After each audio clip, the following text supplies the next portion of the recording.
لله رب العالمين والصلاة والسلام على سيد الأنبياء والمرسلين وعلى آله وصحبه وذرياته وأهل بيته أجمعين أما بعد فقد قال الله تبارك وتعالى في كلامه المجيد أعوذ بالله من الشيطان الرجيم بسم الله الرحمن الرحيم محمد رسول الله والذين معه أشداء محمد رسول الله والذين معه رحماء بينهم قال تعالى في كلام آخر لقد من الله على المؤمنين إذ بعث فيهم رسولا وقال النبي صلى الله عليه وسلم لا تسبوا أصحابي لو أن أحدكم أنفق مثل أحد ذهبا ما بلغ مد أحدهم وقال عليه السلام في مقام آخر طوبى لمن رآني ومن رآني من رآني صدق الله العظيم وصدق رسوله النبي الكريم ونحن على ذلك لمن الشاهدين والشاكرين والحمد لله رب العالمين اللهم صل على محمد وعلى آل محمد وبارك وسلم سبحان ربك رب العزة عما يصفون وسلام على المرسلين والحمد لله رب العالمين. محترم بزرگان دین، مکرم سامعین کرام، معزز نوجوانان اسلام، السلام علیکم ورحمۃ اللہ وبرکاتہ۔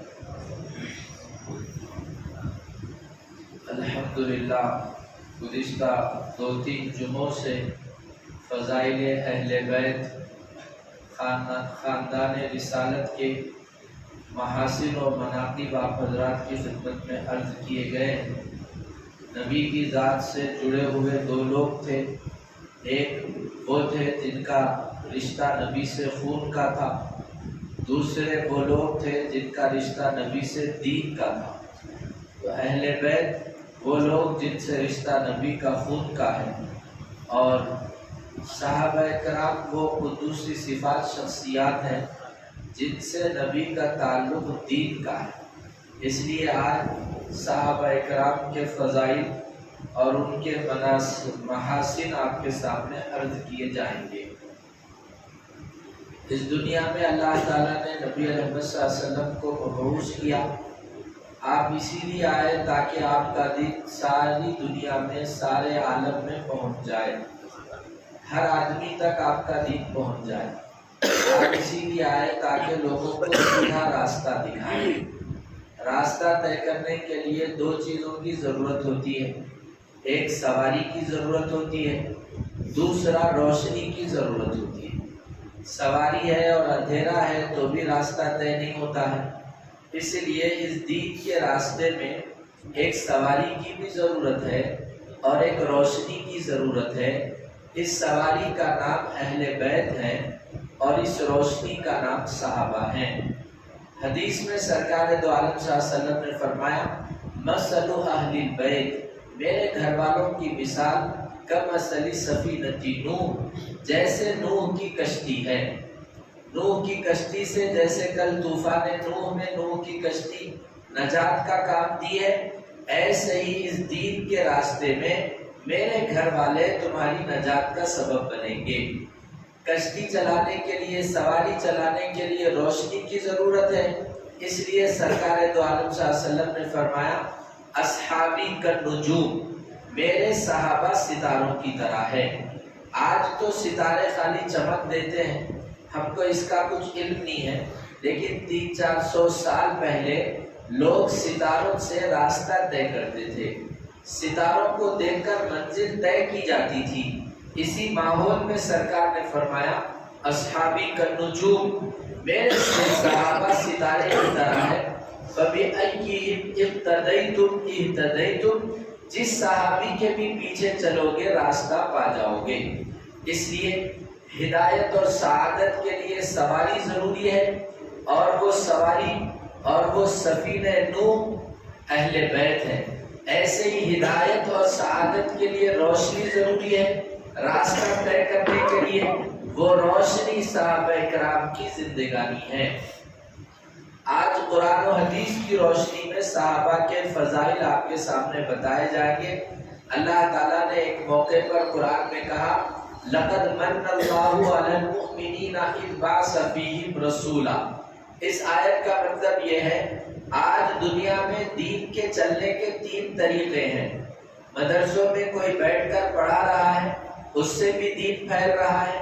خانقاہوں میں کوئی بیٹھ کر اللہ کا نام سکھا رہا ہے، اس سے بھی دین پھیل رہا ہے۔ راہوں میں، راستوں میں، گلیوں میں اللہ کے دین کی دعوت دی جا رہی ہے، اس سے بھی دین پھیل رہا ہے۔ یہی 3 کام سرکار نے بھی اپنے زمانے میں کیے ہیں، اسی کا اس جگہ پر اس آیت میں تذکرہ کیا گیا لَقَدْ مَنَّ اللَّهُ عَلَى الْمُؤْمِنِينَ إِذْ بَعَثَ فِيهِمْ رَسُولًا۔ نبی اس لیے آئے تھے تاکہ انسانوں کو تعلیم دے، تو آپ نے مدرسے میں بیٹھ کر تعلیم دی۔ نبی سے تعلیم لینے والے شاگردوں کو صحابی کہتے ہیں۔ نبی اس لیے آئے تھے تاکہ لوگوں کے دلوں کو صاف کریں، ان کا تزکیہ کریں۔ نبی کی خانقاہ میں بیٹھ کر آپ سے اصلاح کرنے والے مریدوں کو صحابی کہتے ہیں۔ نبی اسی لیے آئے تھے تاکہ دین ہر گلی، ہر نکڑ، ہر کوچے تک پہنچے۔ آپ کی دعوت کو لے کر ساری دنیا میں پھیلنے والی جماعت کو صحابی کہتے ہیں۔ ایسے ہی جیسے نبی رحمت صلی اللہ علیہ وسلم کا تذکرہ پہلی کتابوں میں تھا، تورات میں تھا، انجیل میں تھا، صحابہ اکرام ایسی مبارک ہستیاں ہیں جن کا تذکرہ تورات میں بھی تھا، انجیل میں بھی تھا۔ اسی کو قرآن میں ذکر کیا گیا محمد الرسول اللہ والذین معہ اشداء علی الکفار رحماء بینہم۔ محمد یہ اللہ کے رسول ہیں، ان کے ساتھ رہنے والے مسلمانوں کے ساتھ بڑے رحم دلی کے ساتھ رہتے ہیں، کفار کے ساتھ بڑی سختی کا معاملہ کرتے ہیں۔ یہ ان کی کیفیتیں ہیں۔ ذالک مثلہم مثلہم فی التوراۃ، ان کی یہ خوبیاں تورات میں بھی بتائی گئی، ان کے یہ کمالات انجیل میں بھی بتائے گئے۔ نبی کی نبوت کی دلیل صحابہ ہیں، اور اس دلیل کا تذکرہ قرآن میں بھی ہے، انجیل میں بھی ہے، تورات میں بھی ہے۔ تیسری آیت ہے ساری دنیا ایمان کے پیچھے بھاگتی ہے، ایمان حاصل کرنے کی کوشش کرتی ہے، ایمان کو پناہ لینے کی ضرورت پڑی، ایمان کو کسی گھر میں بسیرا کرنے کی ضرورت پڑی، تو اللہ تعالیٰ نے قرآن میں کہا وَلَكِنَّ اللَّهَ حَبَّبَ إِلَيْكُمُ الْإِيمَانَ۔ ساری دنیا ایمان کو تلاش کر رہی تھی، ایمان جن لوگوں کو تلاش کر رہا تھا ان کو صحابی کہتے ہیں۔ حَبَّبَ إِلَيْكُمُ الْإِيمَانَ، ایمان تمہارے دلوں میں پیوست کر دیا گیا، ایمان تمہارے دلوں میں آراستہ کر دیا گیا۔ وَكَرَّهَ إِلَيْكُمُ الْكُفْرَ وَالْفُسُوقَ وَالْعِصْيَانَ، صحابہ کفر سے بری، صحابہ گناہ سے بری، صحابہ معاصی سے بری، صحابہ ایمان کے گہوارے ہیں، صحابہ ایمان کا چشمہ ہے، صحابہ اکرام ایمان کا مرکز ہے۔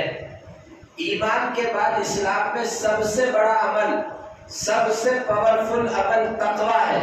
اللہ تعالیٰ نے قرآن میں کہا وَأَلْزَمَهُمْ كَلِمَةَ التَّقْوَى وَكَانُوا أَحَقَّ بِهَا وَأَهْلَهَا۔ ہم نے تقوی ان کے دلوں میں ڈال دیا ہے، یہ لوگ تقوی کے اہل تھے۔ آپ اس کو اس مثال سے سمجھیے، بعض لوگ کون سے بھی کپڑے پہنے تو زبردست دکھتے، کون سا بھی جوڑا پہنا دیے تو اچھا دکھتے، بعض لوگ اچھا دکھ رہے یہ کپڑے پہنے، کون سے بھی کپڑے پہنا تو اچھا دکھتے بولے۔ ایسے ہی اللہ تعالیٰ نے کہا تقوی کسی کے پاس بھی ہوتا اتنا تقوی ججتا نہیں، لیکن تقوی جب صحابہ کے دلوں میں آ گیا تو تقوی کی بھی شان بڑھ گئی۔ ایسے ہی قرآن میں ایک اور جگہ اللہ تعالیٰ نے حضرات صحابہ اکرام کے بارے میں کہا۔ حضور صلی اللہ علیہ وسلم مسجد میں آئے تو آپ نے دیکھا کہ کچھ لوگ ذکر میں بیٹھے ہوئے تھے۔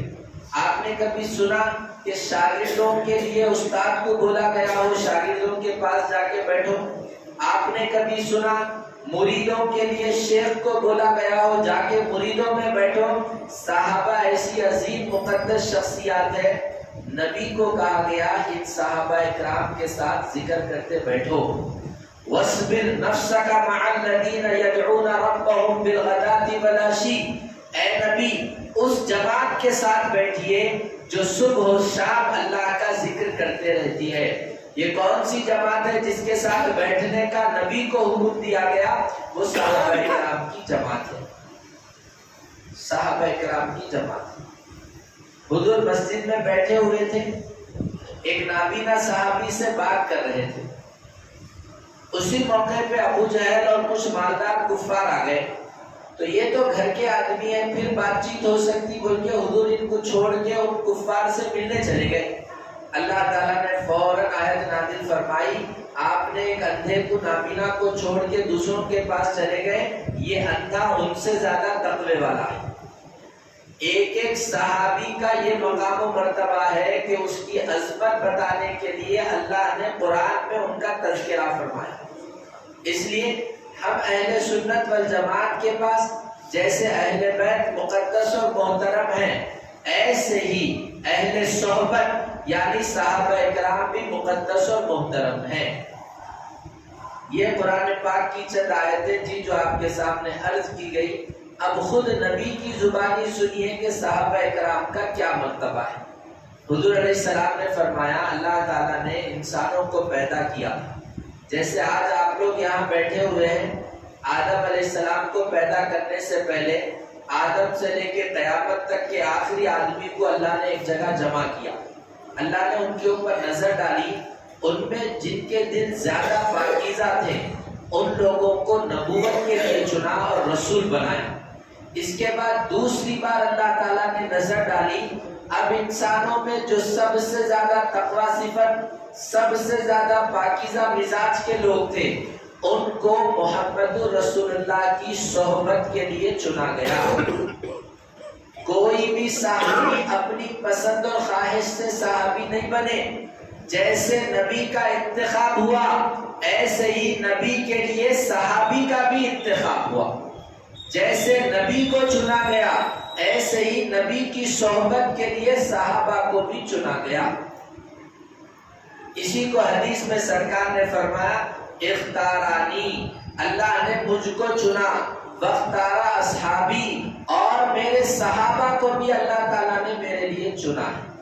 ایک اور جگہ سرکار نے حدیث میں کہا توبہ لمن رآنی ومن رآنی من رآنی، وہ آدمی جنتی ہے جس نے مجھ کو دیکھا، ایسے ہی وہ آدمی جنتی ہے جس نے اس آدمی کو دیکھا جس نے مجھ کو دیکھا۔ یعنی صحابی بھی جنتی، صحابی کو دیکھنے والا تابعی بھی جنتی۔ ایک اور جگہ سرکار نے ارشاد فرمایا لا تسبوا اصحابی، میرے صحابہ کو برا بھلا مت کہو، ان کے مقام کا اندازہ کرنا ہے تو سنو لو ان احدکم انفق مثل احد ذهبا، احد پہاڑ کی طرح کوئی سونا صدقہ کر دے، ما بلغ مد احدہم، انہوں ایک مٹھی اگر کھجور صدقہ کرے اس کے برابر بھی نہیں ہو سکتا۔ اس سے آگے بڑھ کے سنیے آپ، صحابہ اکرام کے بعد سے لے کے قیامت تک کے تمام مسلمان ایک جگہ ہوں، ان کی عبادتیں ایک جگہ ہوں، اور ایک صحابی ایک جگہ ہو۔ ہمارا عقیدہ ہے ساری دنیا کے مسلمان ایک صحابی کے پیر کے دھول کے بھی برابر نہیں۔ وہ مقام صحابہ کا مسلمان چھوڑ دیجئے، ساری دنیا کے علماء، ساری دنیا کے اولیاء، ساری دنیا کے محدثین، ساری دنیا کے مفتیان اکرام سب ایک جگہ ہو جائیں، تب بھی پوری دنیا کے اہل علم کسی صحابی کے پیر کے دھول کے برابر بھی نہیں ہو سکتے۔ یہ مقام اور منزلت ہے حضرات صحابہ اکرام کی۔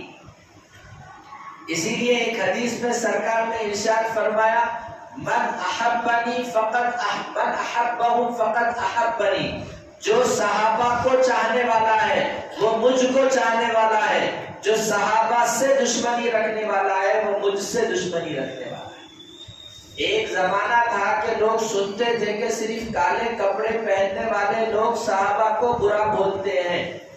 ایک زمانہ تھا کہ صرف سنتے تھے کہ صرف محرم میں کچھ لوگ صحابہ کو برا بولتے ہیں، لیکن اب زمانہ ایسا برا ہوا، اور یہ ہونا بھی ہے۔ قیامت کی علامتوں میں سے ایک علامت یہ ہے، پچھلے لوگ اگلے لوگوں کو گالی دیں گے، بعد کے لوگ پیچھے آنے والے لوگ جو گزر چکے ہیں ان کو برا بھلا کہیں گے۔ یہ قیامت کی علامتوں میں سے ایک علامت ہے۔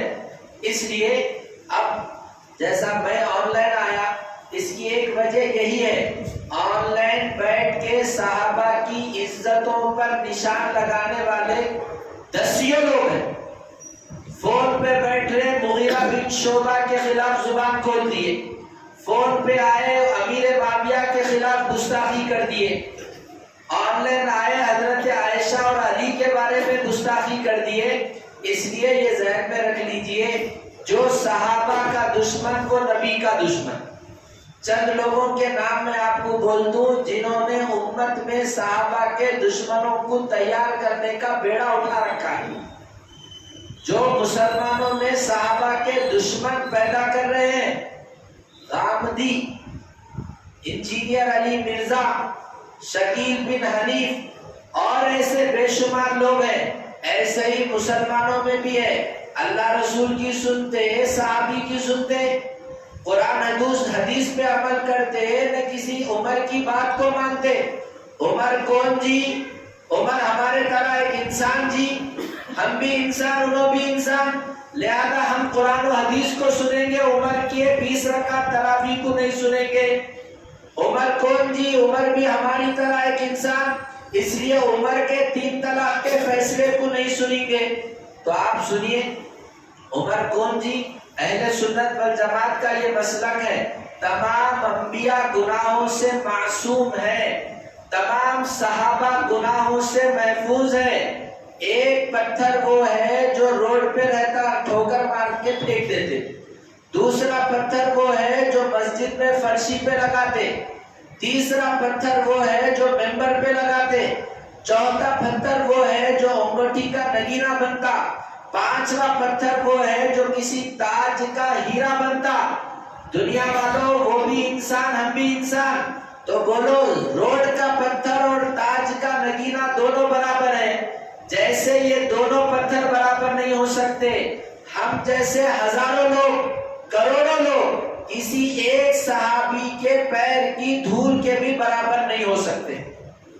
نبی کی صحبت کی وجہ سے صحابہ کو بلندی اور جو عروج ملا ہے، قیامت تک پورے مسلمان بیت اللہ میں بیٹھ کے بندگی کریں گے، تب بھی کسی بھی صحابی کے پیر کے دھول کے بھی برابر نہیں ہو سکتے۔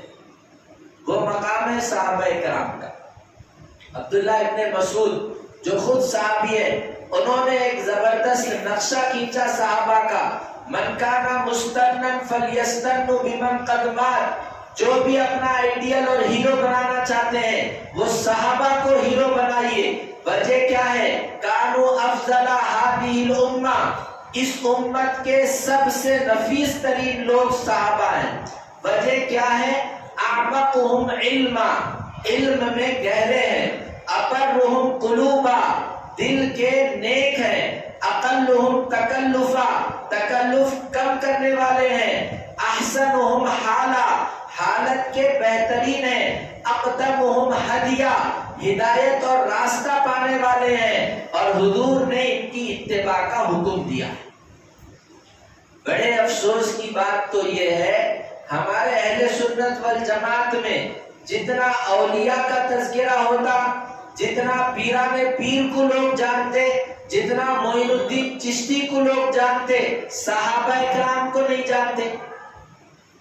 ولی نبی آدمی اپنی پسند سے بنتا ہے، صحابی آدمی اللہ کی پسند سے بنتا ہے۔ اسی لیے ایک حدیث میں کہا گیا، ان اللہ نظر الی الخلق، اللہ نے مخلوق پر نظر ڈالا، ان میں جو نفیس لوگ تھے ان کو نبی کی صحبت کے لیے چنا گیا۔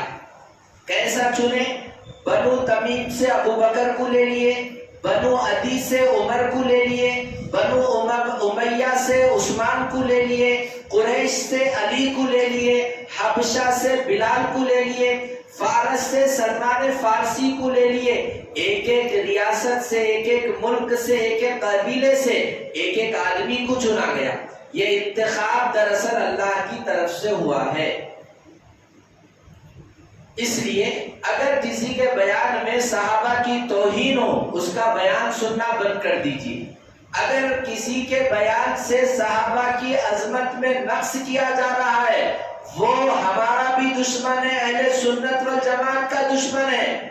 ایک قدم بڑھ کے سن لیجئے، میں عامر عتیق بھی اگر کسی صحابی کے بارے میں برا بولا، ہمارا کام ہے اس کا سواگت جوتے سے کرنا ہے۔ علیکم لعنت اللہ علی شرکم، نبی نے فرمایا جس نے صحابی کو گالی دیا اس پر اللہ کی لعنت ہے، اللہ کے نیک بندوں کی لعنت۔ کوئی بھی عالم، کوئی بھی مقدس شخصیت کسی بھی صحابی کو برا بولے، مغیرہ بن شعبہ کو برا بولے، عمار بن یاسر کو برا بولے، یا حضرت امیر معاویہ کی توہین کرے، جو رسول اللہ کا، جو صحابہ کا گستاخ ہے، انہیں سرکار کا بھی گستاخ۔ وہ کہیں کو صاحب میرے شاگرد کو، میرے بیٹے کو گالی دیے تو باپ کو تکلیف ہو رہی، شاگرد کو نمبر کم آ گئے بول تو استاد کو تکلیف ہو رہی، تمہارا مرید بیڑی پیتے بیٹھا بولے تو شیخ کو تکلیف ہو رہی۔ نبی نے 23 سال رات و دن محنت کر کے جو جماعت کو تیار کیا ہے، اس جماعت کے بارے میں آپ بول رہے کہ انہوں منافق ہو گئے، اس جماعت کے بارے میں آپ بول رہے کہ انہوں جو ہے سو ایمان کو چھوڑ دیے، انہوں وقت کے فرعون ہو گئے، تو پھر یاد رکھ لیجئے یہ کبھی نبی کا چاہنے والا ہو ہی نہیں سکتا۔ ایک بار ایک صحابی آئے، آگے بولے یا رسول اللہ کبھی دل بے چین ہوتا تو آپ کو آ کے دیکھ لیتا ہوں، بے چینی چلے جاتی، کبھی پریشان ہو جاتا ہوں تو آپ کا چہرہ دیکھ لیتا ہوں، بے چینی چلے جاتی ہے، لیکن میرے کو بھی مرنا ہے، آپ کو بھی دنیا سے جانا ہے، قیامت کے دن آپ کو کیسے دیکھوں گا؟ جنت میں اگر آپ کے ساتھ میں نہیں ہوں، میرے ساتھ آپ نہیں ہے تو میں کو جنت نہ کو۔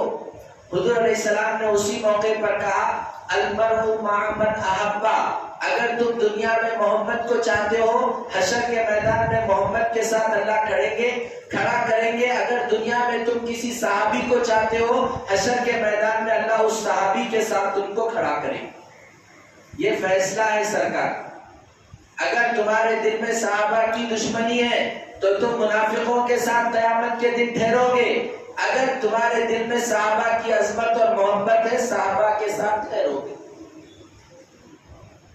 کسی بزرگ نے کہا تھا اس زمانے کے لوگ اگر صحابہ کو دیکھ لیں، ان کی زندگی کو پڑھ لیں، تو اس زمانے کے لوگ صحابہ کو پاگل بولیں گے۔ اچھا صحابہ اکرام زندہ ہو کے اس زمانے میں آ جائیں، ہمارے ایمان اور عمل اور ہماری زندگیوں کو دیکھ کے وہ صحابہ ہم کو پاگل بولیں گے۔ یہ منظر ہے صحابہ کا، کئی کو پاگل بولیں گے۔ اب سنیے آپ، غزوہ احد کی تیاری چل رہی ہے، غالباً کافروں کی طرف سے ایک صاحب مسلمانوں کا جائزہ لینے کو گئے، ان کے لشکر، ان کے ہتھیار، ان کی فوج کتنی ہے دیکھنے کو گئے۔ انہوں دیکھ کے آ کے ابو سفیان کو، کافروں کے لشکر کو بول رہے، بڑے بڑے شاہوں کے پاس گیا، بڑے بڑے حکمرانوں کے پاس گیا، محمد کے ساتھیوں میں جو تابعداری، جو جانثاری، جو فدائیت دیکھا میں، وہ کسی میں نہیں دیکھا۔ محمد کچھ بولتے نہیں، اس کی اطاعت میں وہ لوگ ایک دوسرے سے آگے بڑھتے ہیں۔ محمد منہ سے تھوکتے نہیں، اس تھوک کو پکڑ کے اپنے جسم پہ مل لیتے ہیں۔ محمد وضو کرتے نہیں، وضو کا گرا ہوا پانی بدن کو لے لیتے ہیں۔ محمد کسی بوتل سے پانی پیتے ہیں، وہ بوتل کے اس حصے کو کاٹ کے جسم پہ محفوظ کر لیتے ہیں۔ ایسے چاہنے والوں کو میں نے دنیا میں نہیں دیکھا۔ اگر تم اس لشکر سے لڑنے والے ہو، سن لو ان کے ساتھ جانشاروں کی فوج ہے، شکست تمہارا مقدر بنے گی۔ یہ وہ شخص بول رہا ہے جو اس وقت کافر تھا، مسلمانوں کے لشکر کا جائزہ لینے کے لیے آیا۔ ایسا مقام اور ایسا مرتبہ ہے حضرات صحابہ اکرام کا۔ حضرت عمر رضی اللہ تعالیٰ عنہ کی خلافت کا زمانہ ہے، ایک پرنالا تھا جس کا پانی مسجد میں گرتا تھا. وہ پرنالا بول تو یاد آیا میرے کو، بارش چل رہی، گھروں میں اپن بھی پرنالا لگا کے روڈ میں سب کچھ ثواب پہنچا. بارش ہو رہی 1 گھنٹہ، وہ پرنالے سے پانی جا رہا 2 گھنٹے. ایمان والا کسی کو تکلیف دے وہ ایمان والا نہیں ہو سکتا.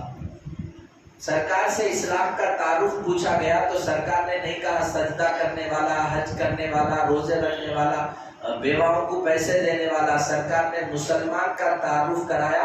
المسلم من سلم المسلمون من لسانہ و یدہ، زبان اور جسم سے دوسرے کی حفاظت کرے، دوسرے کو تکلیف نہ دے، وہ مسلمان. سب کے گھروں کے پرنالے باہر روڈوں پہ کھلے ہوئے، پورا پانی، پوری گلی کپا، پورا رستہ کپا، آنے جانے والے ٹوٹے پڑ جائے. گاڑی پہ گزرنے والوں کو تکلیف ہے، انہیں گاڑی پہ گیا تو چلنے والے کے اوپر پانی گر جا رہا، انہیں گاڑی والا انہیں لڑ رہا، پانی کو ڈالا وہ پرنالے والا. اتنا ترقی ہو جاتی کہ ہمارے دماغوں میں وہی گھونسلے، وہی جھوپڑیاں بڑھنے میں رہتے. کیا کب میچور ہوتے، کب آگے بڑھتے سمجھ میں نہیں آتا. وہ کچرے کی کنڈی دماغ سے ہٹتی نہیں.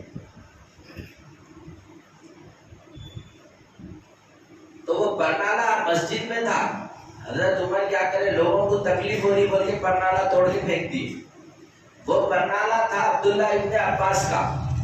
معلوم ہوا تو انہوں جا کے حضرت عمر کو پوچھے کہیں کو توڑے، بولے اس لیے توڑے، لوگوں کو تکلیف ہو رہی تھی. تو حضرت عبداللہ ابن عباس بولے وہ پرنالا میں اس لیے رکھا کہ سرکار اپنے ہاتھوں سے لگائے سو پرنالا ہے. یہ سننا تھا. انہوں جا کے وہاں پہ رکوع پہ بیٹھ گئے، پیٹھ جھکا کے ٹھہر گئے. عبداللہ ابن عباس کو بولے اب بھی میری پیٹھ پہ ٹھہرو، وہ پرنالا لگا دو. ایسے پاگلوں کو اب دنیا نہیں دیکھ سکتی. ایک عورت جو ہے سو دودھ پیتے بچے کو لا کے سرکار کے سامنے رکھے، بولے یا رسول اللہ احد میں ہتھیار کم پڑ گئے، کوئی نیزہ آپ کو مارا، تیر مارا، بچاؤ کے لیے کچھ نہیں لا، میرے بچے کو اٹھا کے سامنے رکھ دو آپ. ایسے پاگلوں کو اب دنیا نہیں دیکھ سکتی. ام عمارہ جنگ کا میدان ہے، احد کے میدان میں ایک عورت سرکار کے سامنے حفاظت کے لیے ٹھہری ہوئی ہے. تیر آیا جسم پہ لے لیے، جو تیر مارنے والا تھا اس کو ایک عورت نے تیر مار کے ختم کیا. ایسی حفاظت کرنے والے دنیا نے آنکھوں سے نہیں دیکھے. اس لیے میرے بھائی ہمارا دل صحابہ کی عظمتوں سے معمور ہو، کبھی بھی صحابہ کے بارے میں ڈاؤٹ اور شک و شبہ کا شکار نہ ہو. سب سے بڑی مصیبت یہ فون ہے جس سے لوگ دین سن کے صحابہ کی دشمنیاں اپنے دل میں پیدا کر رہے ہیں. ایک صاحب تو یہاں تک بولنے لگے اگر دلیل سے کوئی صحابہ کی توہین کر رہا تو میرے کو قبول ہے.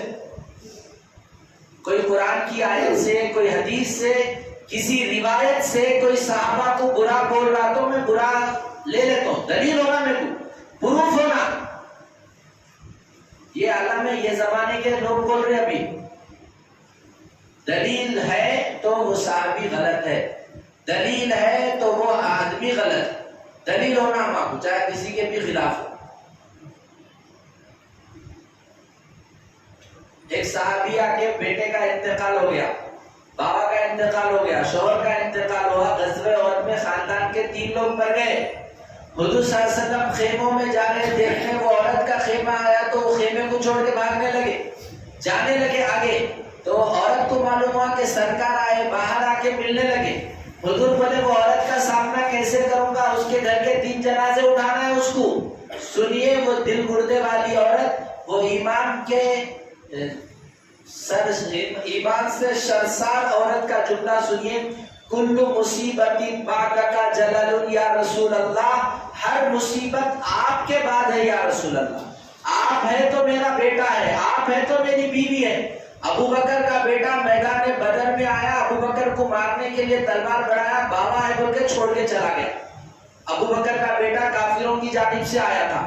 مسلمان ہونے کے بعد وہ بچے نے کہا کہ ابا جان بدر میں تلوار کے سامنے تھے، بابا ہے بول کے چھوڑ دیا میں. سنیے ابو بکر کا جملہ، میری تلوار کے سامنے آتا نا بیٹا، بیٹا ہے بول کے نہیں چھوڑتا تو ٹکڑے کر دیتا. دیکھو یہ لوگ تھے، انہیں کو پاگل بولے. یہ پاگل لوگ ہی کر سکتے ہیں. ہمارے جیسے ہوشیار لوگ کیا کر سکتے؟ نہیں کر سکتے.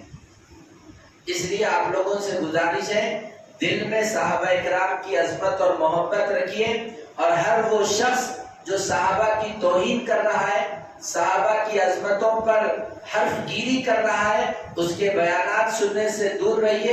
اپنی نسلوں کو بھی صحابہ کی محبت پر بڑا کیجیے، ان کی پرورش کریے۔ آخری بات سن لیجیے، دنیا اگر پوچھے صحابہ کسے کہتے ہیں تو کہہ دینا اللہ نے جن کو ایسی آنکھیں دی، جن آنکھوں سے انہوں نے سرکار کو دیکھا، ان آنکھوں والوں کو دنیا صحابہ کہتی ہے۔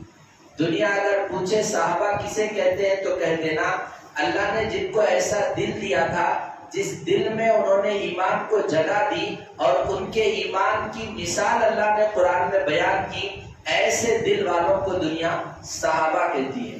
دنیا اگر پوچھے صحابہ کسے کہتے ہیں تو کہہ دینا جن کو اللہ نے ایسے ہاتھ دیے تھے، جس ہاتھ سے انہوں نے نبی کے گھر کی حفاظت کی، جس ہاتھ سے انہوں نے نبی کے دین کی حفاظت کی، جس ہاتھ سے انہوں نے نبی کے ذات کی حفاظت کی، جس ہاتھ سے انہوں نے نبی کی وقتاً فوقتاً مدد کرتے رہے، ان ہاتھوں والے افراد کو دنیا صحابہ کہتی ہے۔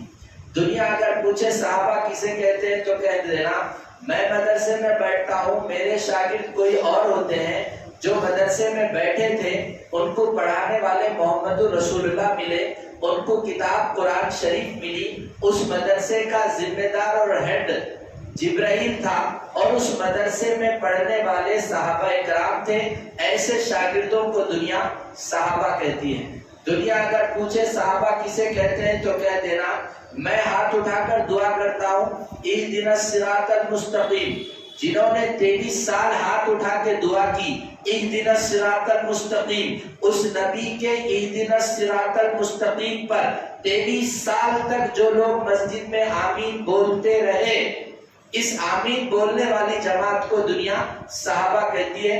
دنیا اگر پوچھے صحابہ کسے کہتے ہیں تو کہہ دینا ساری دنیا کو ایمان کی ضرورت تھی، ایمان کو جن کی ضرورت تھی ان کو صحابہ کہتے ہیں۔ دنیا اگر پوچھے صحابہ کسے کہتے ہیں تو کہہ دینا ساری دنیا میں جو مسجدیں ہیں وہ صحابہ کا صدقہ، ساری دنیا میں جو مسلمان ہیں وہ صحابہ کا صدقہ، ساری دنیا میں جو مسلمان عبادتیں کر رہے ہیں وہ صحابہ کا صدقہ، ساری دنیا میں جو آج گھر گھر قرآن پہنچ چکا ہے وہ صحابہ کا صدقہ، ساری دنیا میں جو آج حدیث کے حلقے لگ رہے ہیں وہ صحابہ کا صدقہ۔ پوری دنیا کو ایمان، دین، علم، اعمال سے منور کرنے والی جماعت کو صحابہ کہتے ہیں۔ دنیا اگر پوچھے صحابہ کسے کہتے ہیں تو کہہ دینا میں مسجد میں نماز پڑھاتا ہوں، آپ مسجد کے مصلی ہیں، جس مسجد میں نماز پڑھانے والے محمد رسول اللہ تھے اور جس مسجد کے مصلی حضرات صحابہ اکرام تھے ان کو دنیا صحابہ کہتی ہے۔ دنیا اگر پوچھے صحابہ کسے کہتے ہیں تو کہہ دینا دن میں گھر گھر جا کے جن کے نبی دین بتاتے تھے، رات میں نام لے لے کر نبی جن کے لیے دعا کرتے تھے، ان قدسی صفات شخصیات کو دنیا صحابہ کہتی ہے۔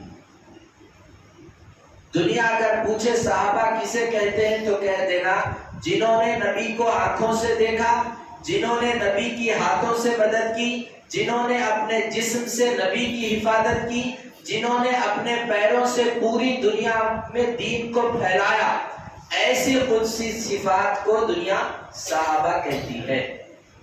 ہمارے اہل سنت والجماعت میں بہت سی جماعتیں، اگر کوئی جماعت صحابہ کو پیش کرتی ہے، اگر کوئی جماعت صحابہ کے نام سے اپنے بیانوں میں کچھ بولتی ہے، اگر کوئی جماعت صحابہ کے نام سے کوئی کتاب لکھی ہے، وہ مسلک دیوبند کے علماء ہیں۔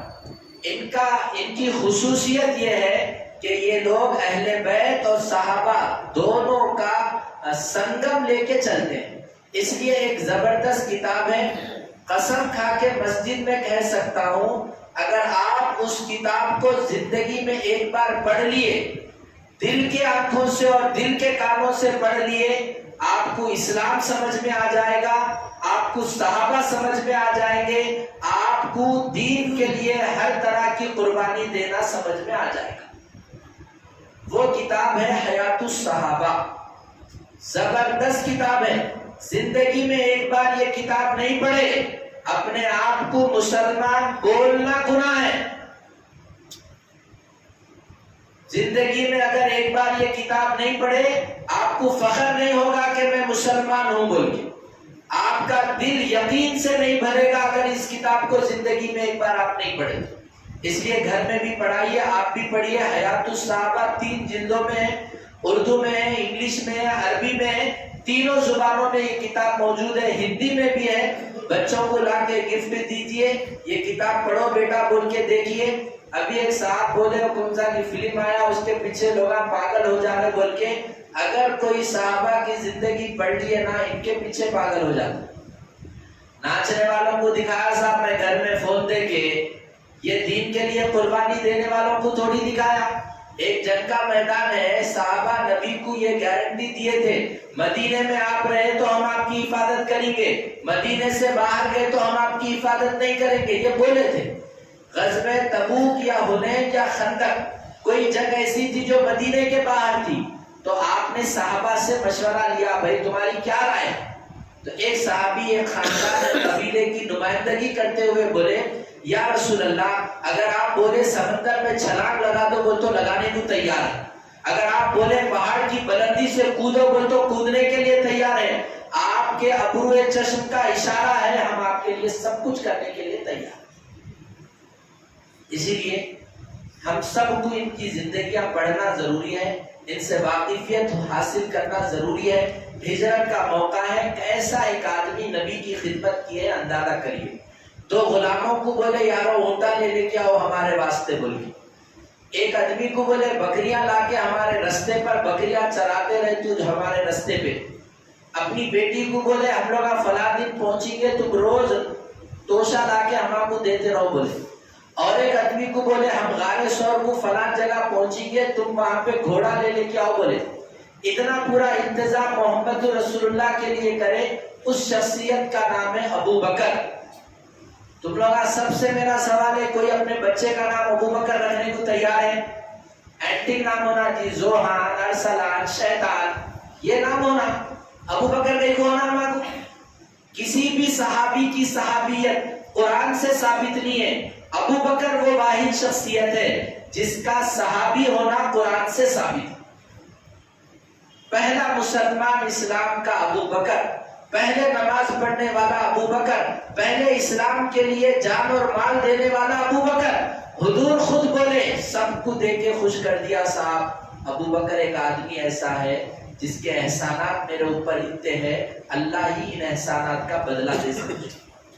گلی میں ڈھونڈے تو ایک بچے کا نام نہیں ملے گا آپ کو ابو بکر، کیونکہ دشمن بن رہے ہم صحابہ کے، دوست بنیں گے تو اپنی اولاد کے نام صحابہ کے نام پہ رکھیں گے، دشمن پیدا ہو رہے ہمارے گھروں میں، بچے بھی تیار نہیں ہے، دادا دادی بھی تیار نہیں ہے کسی صحابی کا نام، کسی بچے کا نام صحابی کے نام پہ رکھنے کے لیے۔ اس لیے ایسے ہی کوئی لوگ، ایسے ہی اسلام ہمارے پاس نہیں آیا ہے، ان سب کی اجتماعی قربانیوں سے اسلام ہم تک پہنچا۔ ایک صحابی کو ایک شخص کیسا ٹارچر کرا، امیہ ابن خلف 1 لاکھ روپے دینے کا تھا، ویلڈر تھے نو، تو پیسے پوچھنے گئے تو بولا میں پیسے نہیں دیتا ہوں، تو ہاں پیسے دیتا ہوں، تو محمد کا انکار کرتے کو پیسے دیتا ہوں، انہوں بولے میں تیرے کو پیسے نہیں دیتا ہوں، محمد کا انکار کر، تو وہ صحابی بولے تو مر گیا پھر پیدا ہوا پھر مر گیا تب بھی میں محمد کا انکار نہیں کرتا۔ وہ آدمی کیا بولا سنیا، اچھا میں مر گئے بعد میں پھر زندہ ہوتا ہوں، تم لوگوں کے حساب سے میں دوبارہ زندہ ہوتا ہوں نا، جب زندہ ہوا تو وہاں دیکھو پیسے دیتا ہوں۔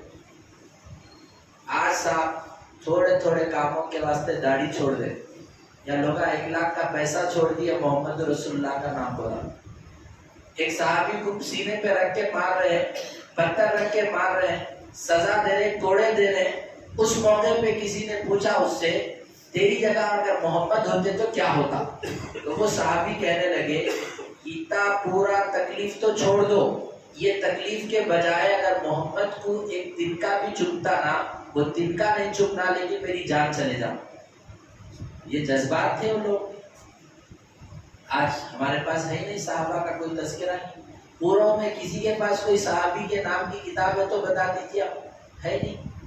ایسے ہی ایک اور مسئلہ کیونکہ فون پہ آ گیا، گلی گلی لوگ پھیلتی بات، حضرت علی اور حضرت عائشہ کی ایک جنگ ہوئی، جنگ جمل، یہاں بھی مسلمان تھے یہاں بھی مسلمان تھے، 1 لاکھ مسلمان شہید ہوئے اس میں۔ دونوں طرف سے مسلمان۔ اس جنگ کی وجہ سے بعض لوگ حضرت عائشہ کو برا بولتے ہیں، بعض لوگ حضرت علی کو برا بولتے ہیں۔ اس سلسلے میں ان مسئلوں کو مشاجرات کہتے ہیں، صحابہ کرام کے جھگڑے۔ اس سلسلے میں اہل سنت والجماعت کا مسلک یہ ہے، خاموش بیٹھ جانا۔ اماں بابا کی لڑائی میں بچے نہیں آتے گا، میاں بھی لڑ لیے تو جی ایم پی لڑ لے رہا تو گلی کا لیڈر جاتا کیا وہ لڑائی کو حل کرنے کے واسطے؟ صحابہ کرام کے آپس میں جو جنگیں ہوئی، جو لڑائی ہوئی ہے، اس میں ہم کسی کی سائڈ نہیں لے سکتے ہیں، کسی کی مخالفت نہیں کر سکتے ہیں۔ اہل سنت والجماعت کا مسلک سکوت ہے، خاموش بیٹھ جانا، دونوں طرف کے لوگ جنتی ہیں۔ یہ مسئلہ ہوا کیا وہ بھی سن لیجیے آپ۔ حضرت عثمان کی شہادت ہوئی تو حضرت عائشہ اور ان کی طرف سے بہت سے لوگوں نے یہ کہا، قاتلوں سے پہلے بدلہ لیجیے۔ حضرت علی کو کہا گیا تو حضرت علی بولے کہ بدلہ لے تو میں پہلے میرے کو حکومت سیٹ کرنے دو، پہلے نظام بنانے دو، پھر بدلہ لیں گے۔ یہ لوگ اصرار کریں تو شیعوں کا، منافقوں کا ایک زور تھا اس زمانے میں، تو منافق بھی دونوں طرف تھے، علی کے طرف بھی تھے، حضرت عائشہ کے طرف بھی منافقوں کی ٹیم تھی۔ تو ممبر پہ جا کے حضرت علی نے پوچھا پورے مسلمانوں سے، تم میں سے کون حضرت عثمان کے قاتل ہے؟ 10,000 سبائی ٹھہرے اور بولے ہم سب قاتل۔ اب بتائیے 10,000 لوگوں کو کیا ایک آدمی کے قتل میں قتل کیا جائے گا؟ اس لیے حضرت علی نے بدلہ ابھی نہیں لیا، تھوڑا ٹھہرو بولے۔ حضرت عائشہ کے ساتھ بھی تھوڑے منافقین تھے، ان لوگ حضرت عائشہ کو بولے کہ نہیں ہم حضرت علی سے جنگ کریں گے۔ رات میں ایسا ہوا حضرت علی اور حضرت عائشہ سے آپس میں بات چیت ہوئی تو دونوں آپس میں یہ طے کر لیے تھے ٹھیک ہے بھائی ہم جنگ نہیں کریں گے، تھوڑی دیر انتظار کریں گے، یہ بول کر دونوں اپنے اپنے خیموں میں چلے۔ یہاں بھی منافقوں کی جماعت تھی حضرت علی کے ساتھ، حضرت عائشہ کے ساتھ۔ ان لوگوں کو جب معلوم ہو گیا ان لوگوں کمپرمائز کر لیے، یہ منافقین ایک دوسروں کے خیموں میں تیر مارے۔ حضرت علی یہ سمجھے کہ عائشہ وعدہ خلافی کرے اور اما جان حضرت عائشہ رضی اللہ تعالیٰ عنہ یہ سمجھے کہ حضرت علی وعدہ خلافی کرے۔ دوسروں کی سازش کا شکار ہو کے جنگ جمل میں 1,00,000 مسلمان شہید ہوئے، 1,00,000 مسلمان دونوں کی طرف سے۔ یہ ہے مسئلہ، اس کو بنیاد بنا کے ہم کسی صحابی کی توہین نہیں کر سکتے۔ اس لیے اللہ تعالیٰ ہم سب کو صحابہ کرام کی محبت پر جینے اور صحابہ کرام کی محبت کے ساتھ اللہ کے پاس پہنچنے کی توفیق عطا فرمائے۔ وآخر دعوانا